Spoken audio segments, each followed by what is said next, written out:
Joining me now is the President and CEO of HII, Kastner. It's so great to be with you today. Yeah, Morgan, thank you very much.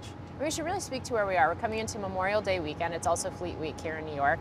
We are on the deck of the Intrepid, which is an HII-made ship. Yeah, Newport News. Right. Yeah.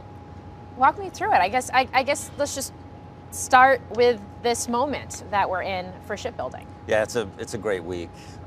Fleet Week, Newport News built this great ship in the 40s. We're looking at LHD-5. My shipbuilders in Mississippi, they've been on the deck plate 2 hours already, so they can't see it, but really proud of them as well. So it's been a great week. We honored CNO last night, Lisa Franchetti. It was a great event. So shipbuilding, we're in a pretty amazing place. I've got 40 ships in process right now, which is a pretty great backlog. And I'm going to negotiate 20 more ships over the next 6 months.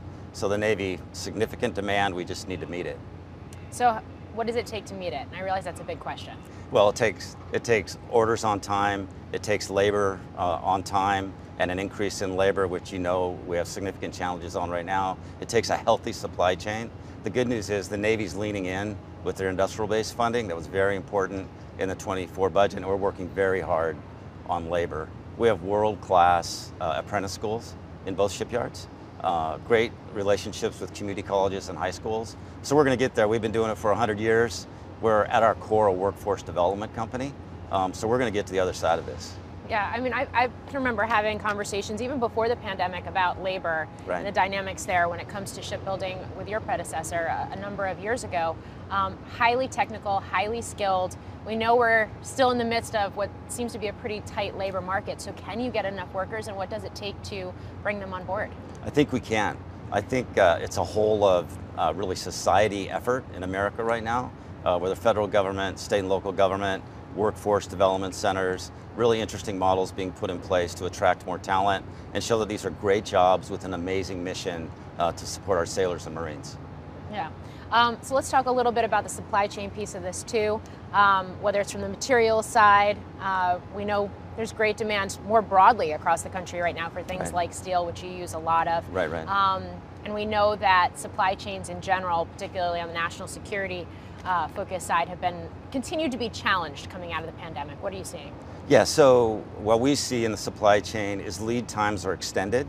They're stable now, but they're extended. It takes a longer time, so we need to get the orders in plenty enough time to get them started so they can meet the demand. We're also seeing inflation.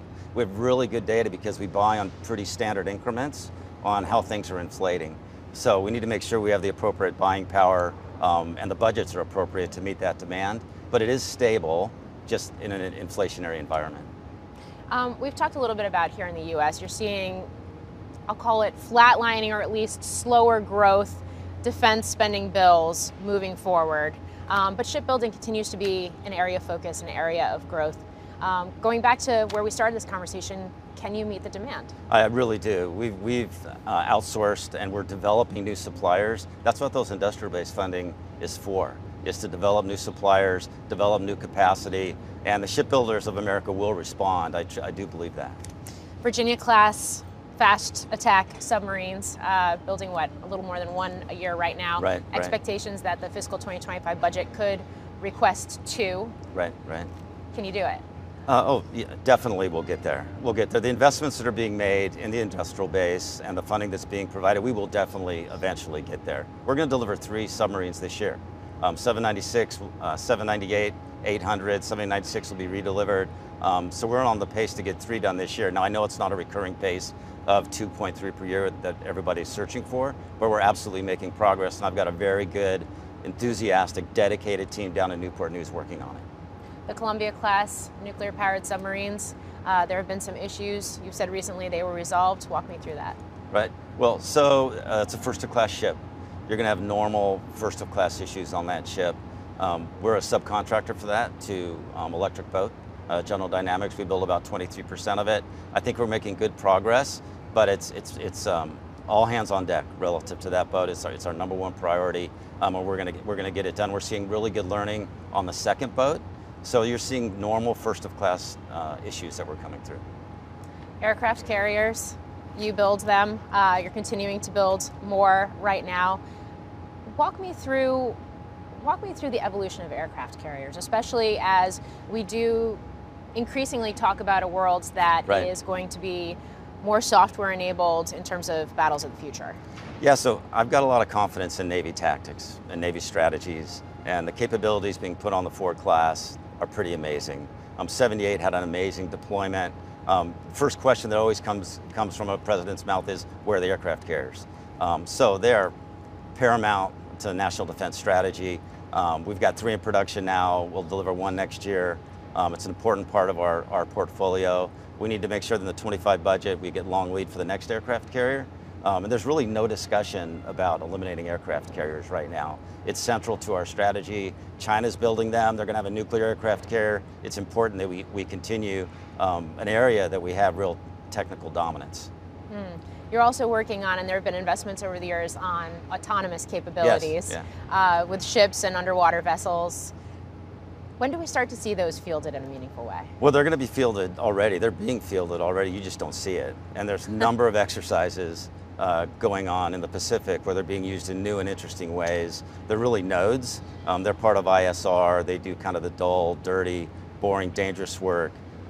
So we can free up Virginia class to do what they want to do. So it's not going to be meaningful from a revenue standpoint for us for a while. It's going to continue to increase, but it's an important part of the business because it's all tied to the data strategy and the technology strategy that the Pentagon's interested in. When we talk about the data and technology strategy of the Pentagon, I mean, you've really doubled down on it. You made an acquisition a number of years ago. Mission technology is a fast-growing part of your business and one that perhaps investors have overlooked or don't know enough about. So when we talk about how you're positioning yourself and you're positioning HII for this software-enabled future, what does that entail? Yeah, so the good thing about getting spun, which we were in 2011, you get to reset. You get to reset your strategy, take a look at it, make sure you're in the right place. We had some software businesses within our shipyards. We pulled those out, created a different division, looked at the national defense strategy, saw that it was becoming more software enabled, more technology, commercial tech sort of integration, made some small bets, bought the largest unmanned underwater vehicle company that provides the most vehicles, both domestically and then 30% of their business is international. That was Hydroid. And then we bought Lion, which is really aligned with the national defense strategy of AI, cyber, EW, C5ISR, live virtual constructive training, nuclear. Put that all together.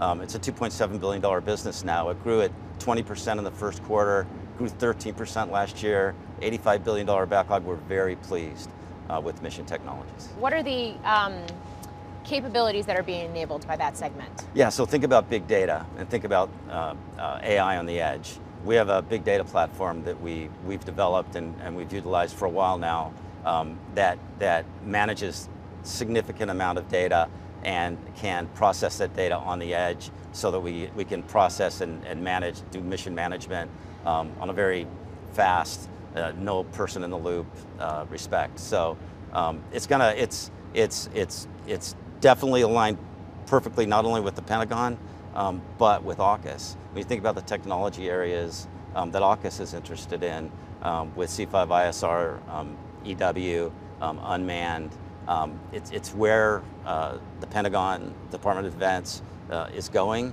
and we're right in the middle of it. And of course, AUKUS refers to this key strategic alliance that is really meant to counter China in the Asia region.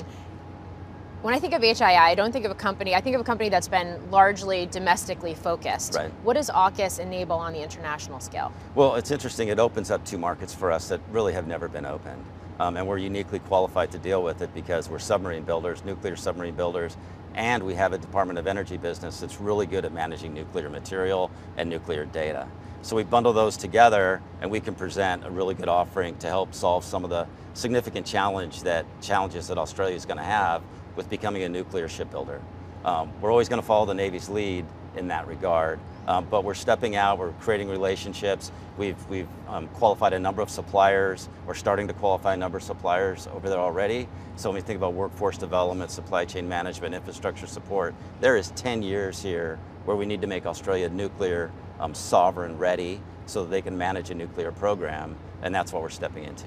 When we talk about data, we talk about the AI possibilities here within HII. How do you take those capabilities and apply them to your own shipbuilding strategy? Yeah, so thanks for that question. We have a really good relationship with AWS. We've been partners with them for a while, for at least 4 or 5 years over in Mission Technologies in the former Alion. We're now pointing AWS and our really good AI software developers in the shipyard. So we're doing pilots on efficiency to improve schedule performance, to take cost out of the ship. Now they're just pilots because, as you know, in AI, data has to be right before you can actually use it. So we're wrangling the data right now. But I have high hopes that it's going to make us much more efficient within our shipyards. We talk about things like 3D designing ships and digital twins. Yes. This is something that's really sort of gotten more attention the last couple of months, in part because of NVIDIA talking about it. Right. What is that? I mean, you talk about more efficiency. How quickly can you design, say, an aircraft carrier and then actually be able to build it and deliver it?